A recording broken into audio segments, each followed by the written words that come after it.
સંસદની કાર્યવાહી દરમિયાન સતત હોબાળો અને સ્થગિત થતી કાર્યવાહીને લઈને રાજકીય વિરોધ જોવા મળી રહ્યો છે. સંસદની બહાર કોંગ્રેસ નેતા પવન ખેડાનો અનોખો વિરોધ જોવા મળ્યો.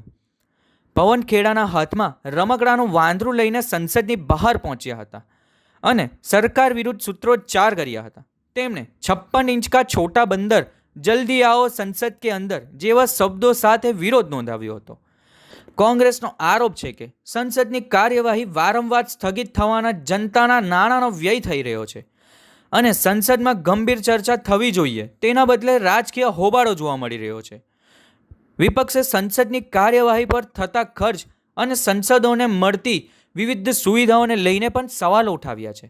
બીજી તરફ સંસદની કાર્યવાહી દરમિયાન સતત વિપક્ષના મુદ્દે સત્તા પક્ષ અને વિપક્ષ વચ્ચે રાજકીય આરોપ પ્રત્યારોપનો સિલસિલો યથાવત છે. 56 इंच का छोटा बंदर सदन के अंदर 56 इंच का छोटा बंदर 56 इंच का छोटा बंदर 56 इंच का छोटा बंदर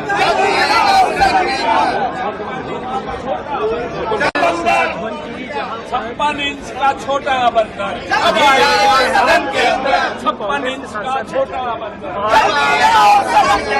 56 इंच का छोटा बंदर